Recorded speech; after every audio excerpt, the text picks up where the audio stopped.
Welcome, everyone. Once again, let's talk about politics and governance. We focus on this big question. Does the European Union have the power to tax? I have invited my speaker today, Ricardo García Antón, from Tilburg University. And I've invited Ricardo to help us navigate through the legal arguments for and against EU taxation, and to discuss, of course, the implications for democracy and political legitimacy. Ricardo, welcome to our episode. Thank you very much, Rodrigo, for this kind of invitation. And yes, indeed, the topic of whether or not the Union has the power to tax is extremely relevant today. As the audience knows, it's clear that the Union right now does not have enough resources. Why? Because 70% of the resources that the Union has in the budget are basically contributions of the member states. So the idea of this paper, of this contribution, was to research whether or not the Union has a power to tax. Therefore, I think also maybe you ask me about the legal basis. Well, the research, and I think it's nice to put it in that way, the research tried to enter into the legal meaning of a provision in the treaties, Article 311, that only speak about resources, but not taxes. Of course. So some research, so following what you said, some research was still needed also on how to reconcile the European Union's power to tax with the member state sovereignty.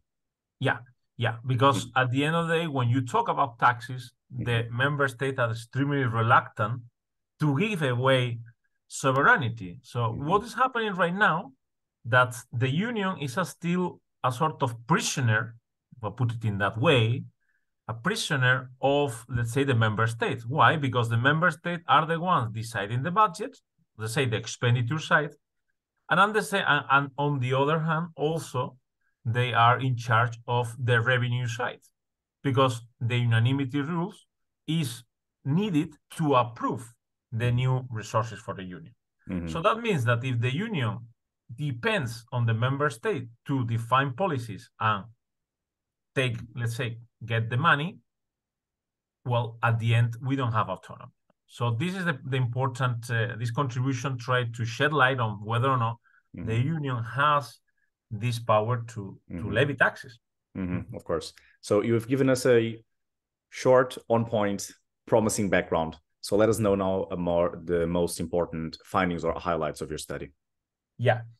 Well, the most important highlight from this research is that in Article 311, the treaties speak about resources.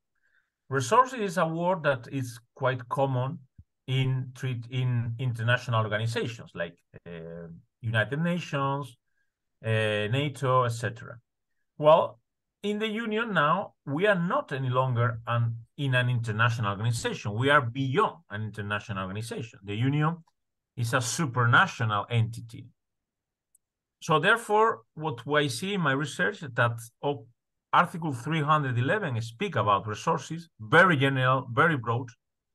If we take the definition of taxes that the Court of Justice has handled in case law regarding, in this case, taxes of the member state, we came up to the conclusion that the concept is extremely broad. Therefore, in my article, I argue that taxes fall within this broad category of resources. But, of course, then we have the unanimity rule. So new taxes, can the Union levy new taxes? Yes, but of course, the unanimity rule will make, or we can block, let's say, this initiative. Okay. This is let's say, the most important finding. Like, at the end, the Union has to follow the policies. Therefore, with the new environmental taxes, let's say the recycled plastic tax, is for the first time a political resource, in the mean that the Union has a competence on environmental issues, fight against climate change, so environmental policy, and we have a resource that is this plastic tax to, let's say, compensate for this. Compensate is not the word. Let's say to get funds for this policy. So we clearly see a relationship between a union policy, a union competence on environmental issues, and a resource to pay for. So this is the important, let's say, the important axiom that we clearly see in the new design of resources. So the next generation budget, for the first time, try to make this link quite visible. Link between, I repeat, between policies of the union, competence of the union, and resources. So we are not talking any longer of policies, goals of the member state. We are talking about authentic, unique, specific policies of the union. And in practice, what does that mean for European Union public policy processes or politically? So I'm curious to know more about the consequences of this. Yeah, the consequences are tremendously, because we know now the next generation is temporary. So the next generations, for the audience, means a temporary budget, let's say, to pay for infrastructures, resilience of the member states' economies. So it's not really money that is allocated to the union. So it's money that is going to be spent by the member states. So what is the point? That if we achieve in the future a sustainable and autonomous EU power to tax, we will have the union providing for policies for their citizens. For instance, if member states do not have, for instance, subsidies for people who lost their jobs, whatever, or infrastructure, let's say the union can, what we call it, provide public goods to the citizens. So this is the real impact of this research, ongoing research, trying to design a fiscal power of the union that allows the union to have autonomous resources to pay for autonomous policy goals. And of course, at the end, we benefit all. I think that is the main goal. At the end, we make a robust, more egalitarian union, a union that provides for public goods, and not a union that simply take care of what the member states want. So this is the important issue of designing an autonomous power to tax. And what are, in your opinion, future venues of research from now on, analyzing case studies beyond environmental policy, for example? So yeah, the idea also is to design. We have already this financial framework from 2021 to 2027. We have already scheduled several own resources, environmental resources, that they are not taxes, because they are designed in a way that are basically contribution of the member states.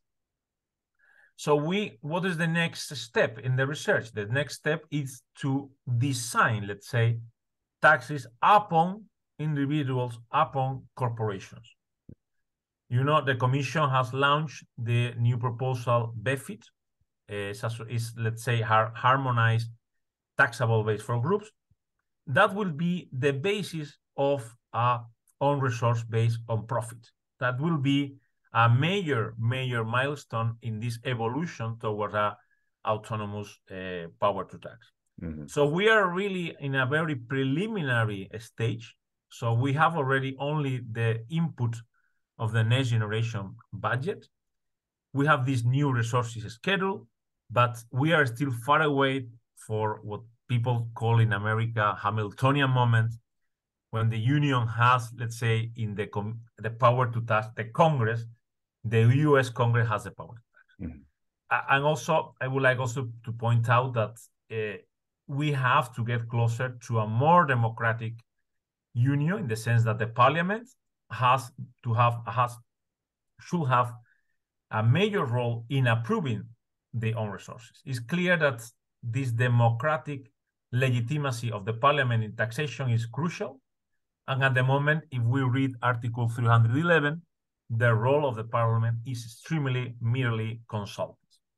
So we want to have a strong union, a strong European Parliament, let's say, approving the budget and the resources for this budget. There's still much work to do. As you can imagine, we are now entering into this road. Of course, it's well, in terms of future venues for research, still the tip of the iceberg that we're looking at. This has been a very straight on point episode, Ricardo, but I would like you to make an exercise now. If someone just came to this conversation and just didn't listen to anything you said before, what is the 1-2 sentences that you would like to pass as a core message of this episode and your research? Yeah, that we need a more autonomous EU power to tax, that we need more taxes, more EU taxes, more EU resources to EU policies. Great episode, Ricardo. Thank you very much. Thank you very much, Rodrigo. For all the viewers who are watching us on YouTube, you can find all the resources, all the materials, including the research, the article that served as base for this conversation on the Let's Talk About Politics and Governance website. And alternatively, you can also listen to this episode wherever you get your podcast. And there's also a newsletter to subscribe to and a Twitter account at Cogitatio LTA.